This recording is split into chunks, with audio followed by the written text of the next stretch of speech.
somewhere deep down she believed that she was not capable of natural delivery. Probably because of her friends who've gone through a very similar experience, somewhere she believed that PVs are painful, you have to be okay with it, if not C-section. If you can't do a PV, she's going to give you an epidural for a PV at the time of labor. That was okay. And taking epidural was 99% of the girls take it, yes, that's true. Somewhere deep down she believed everything there was true. And so did I.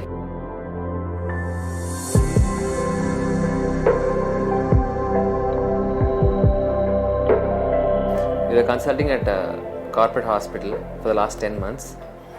And we were promised natural delivery, and it was a smooth experience.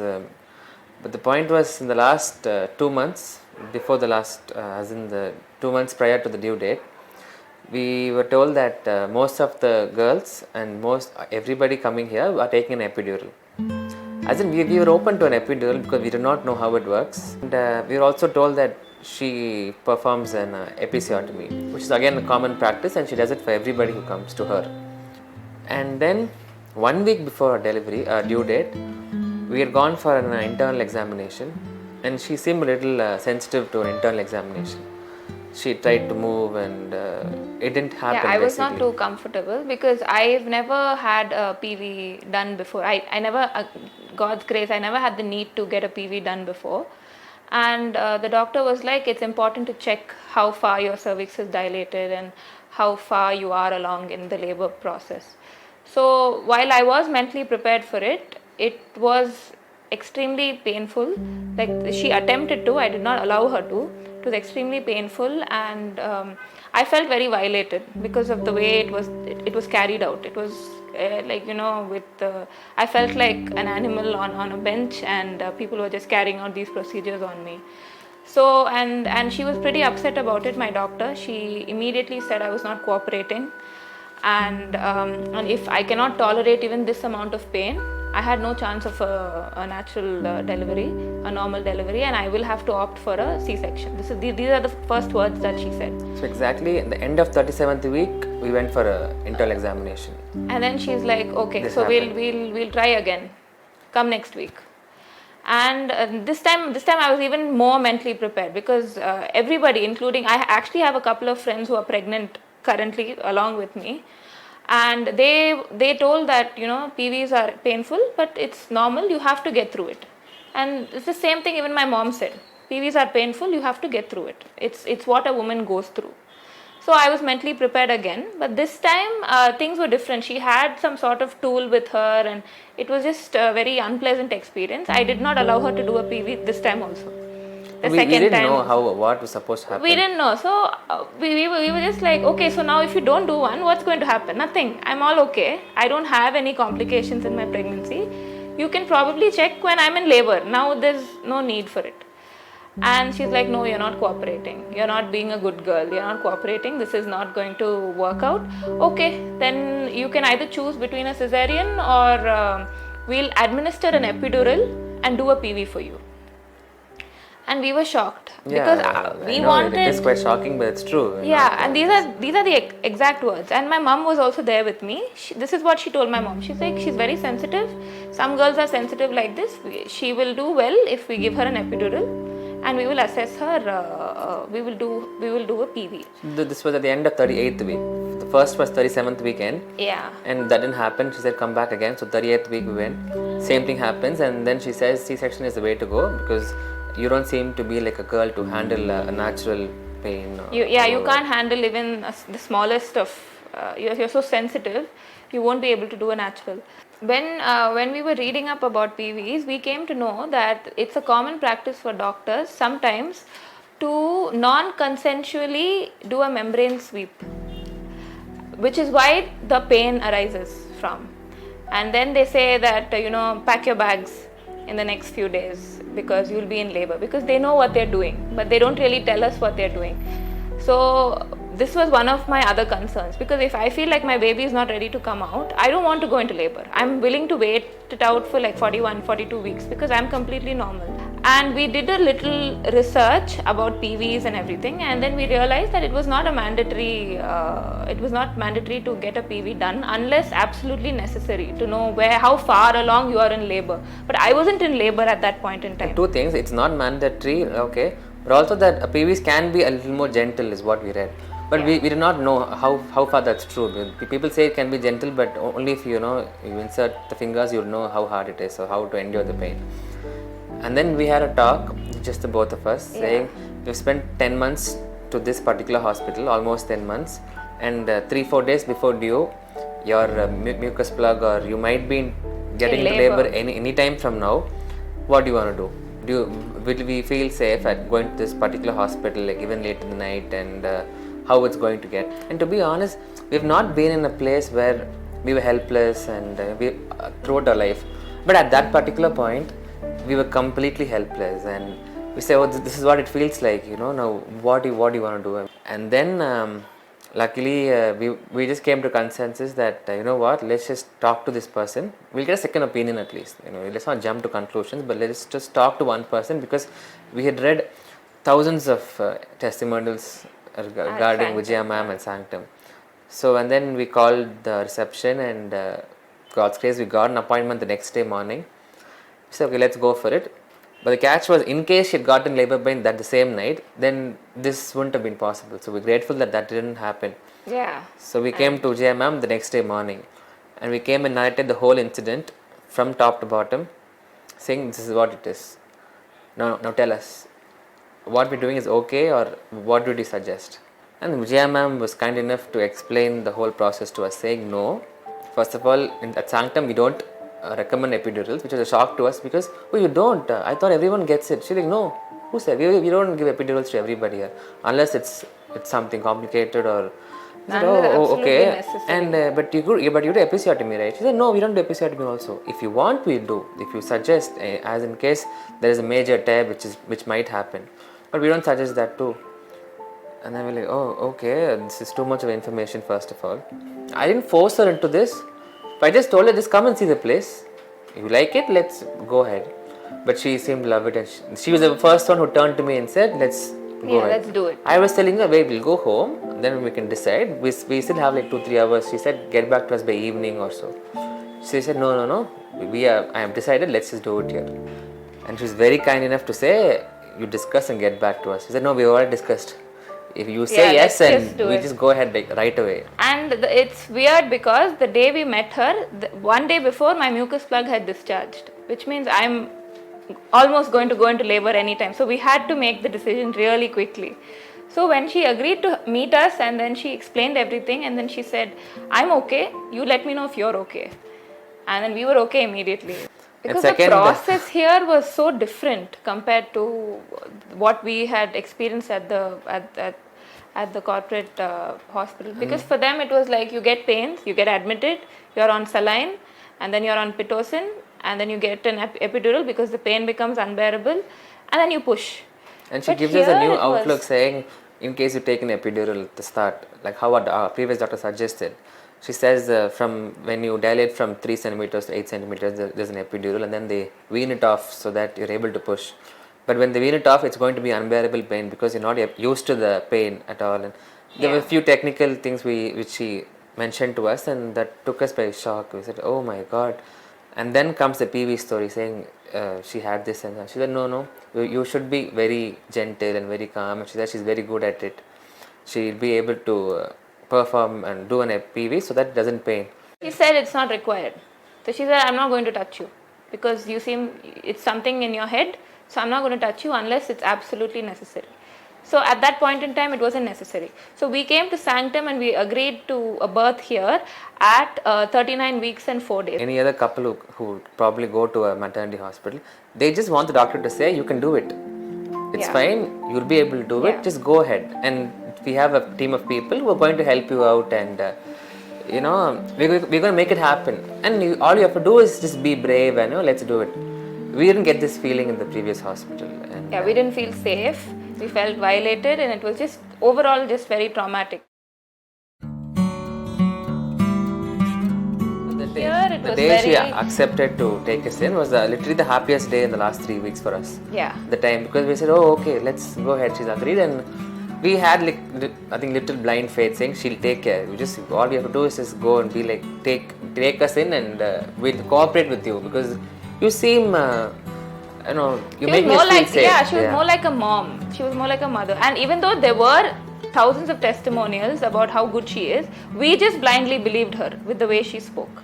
We didn't need to read stories on Instagram to like want to believe her. We just felt like, no, she's going to do it. It's going to be all right. And she was very encouraging. And see, there's something about her words and her touch. And her voice. Honest. Yeah.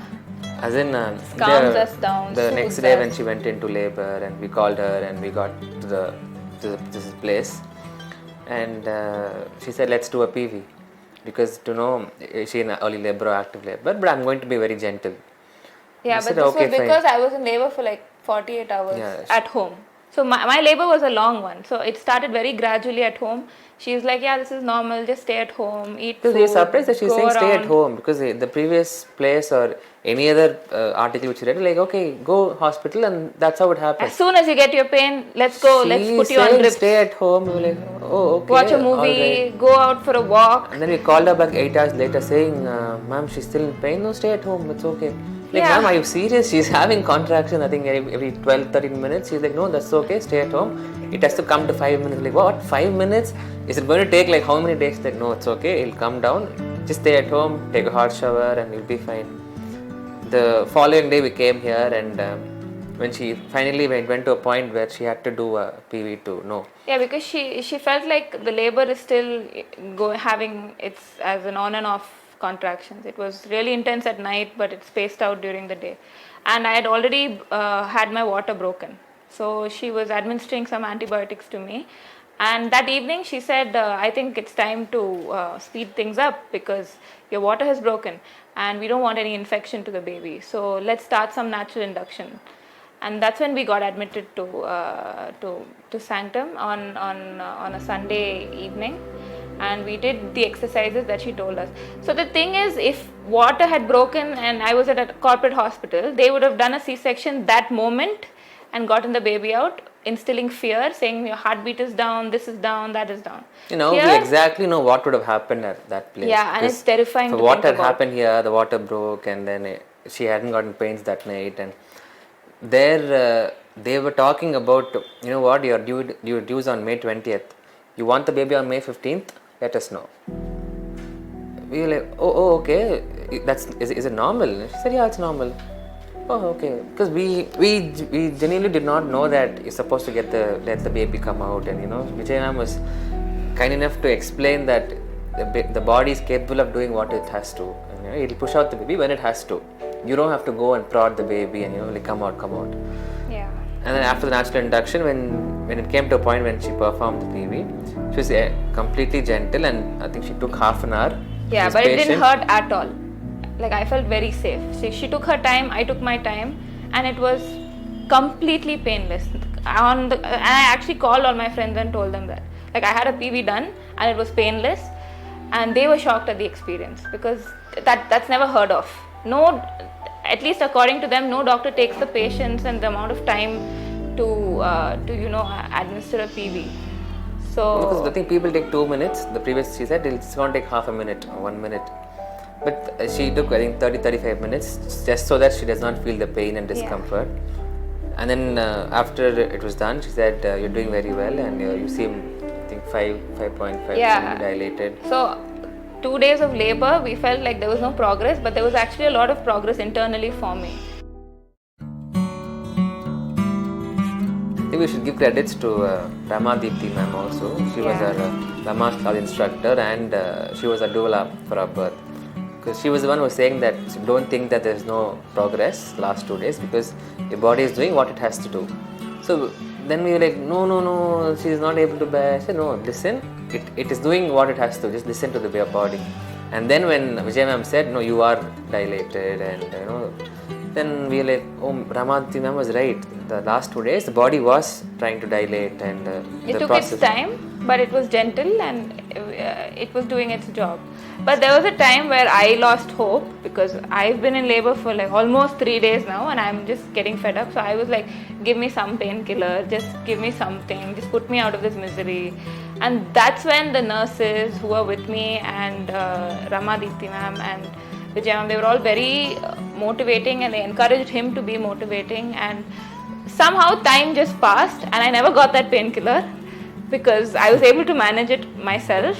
And then it was very exciting to push in the end. Like I felt very satisfied pushing. It wasn't painful, but I felt satisfied pushing. And the moment the baby came out, she held her and she immediately gave her to me. And there was immediate skin to skin, and he started weeping. And it was just a very beautiful experience. Like it was magical, it was beyond magical, and Vijay ma'am has a terrific team here. Ramaditi ma'am. Yeah, and the very nurses. grateful to each and everyone that took care of me. And it does not feel like a hospital here, to be honest. Yeah.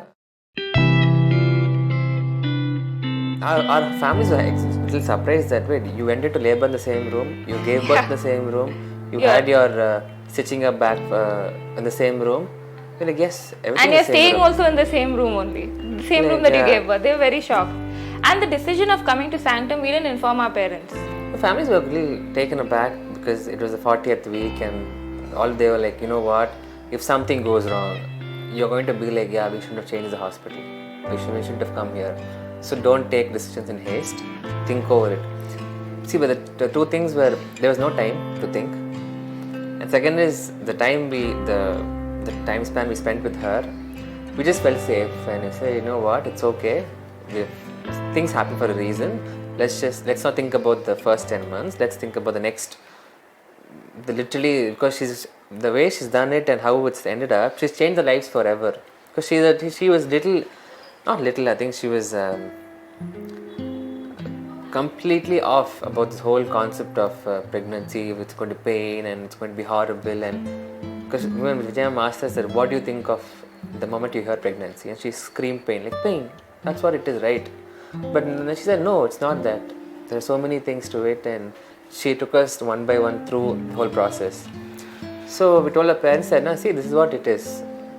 So it's not like we're kids also, we're adults and we can decide. But we also want your consensus in this whole process. I said, okay, fine. And yeah, but it was more of like we took the decision and we were asking them to agree with us. We were not really asking for permission. So because somewhere in our hearts we knew like we were doing the right thing. My mom was a C-section, I was a C-section baby, and she still has issues with the surgery. And that was there was a badly performed C-section on his mother because she still has a huge belly. She has a bump, and then when I asked this to Vijay, she said probably one of the layers was not stitched up properly. And then she tells us that there are 7 layers to cut open, and we're like, oh my god. Nobody knew this. Yeah, like a cesarean is a major abdominal surgery. If you can avoid it, you might as well have your organs intact, right? Why should it be cut open? No, I just thought you try for natural, and in case it's not possible, you always have an option of C-section. I was never against C-section. I said, oh, if you have to, so be it. Just that let's not pounce on that to the first second itself. That offer that whenever you want the baby, we can take it out. I just told her, if you're okay, let's try. And if you don't feel good and if it's unbearably painful, then let's just go for a C-section. But then Vijay ma'am was like, no, you'll be able to do it. You're already... And she's the only person that has told me that labor pain is manageable. Everyone says it's unmanageable, it's unbearable, you'll feel like killing yourself. No, it's completely manageable, and I agree with her right now because I managed it somehow. Despite begging for painkillers, I managed it and I feel very proud of myself. It's a very positive environment, and all these people here, I'm not even able to call her doctor or even nurses. We just call her like sister or I don't know, Akka. It's so much easier for us to... Because they felt like family and they made us feel at home. I even told Vijayam that I don't know if people have told you the importance of what you're doing here. It's leaving an everlasting impact on people, and how people think about labor and how they talk about this place and their experience to every other Because this is not how other hospitals are. To be honest, this is not how it is. It has been quite a journey. It's been quite a journey, and even though the journey has been almost just 10 days, it's really been something. Best part is I was very happy that he got to be with me during the whole process, holding my hand and encouraging me, and it was good. I think both parents should be there at the birth of their child. It's a wonderful experience.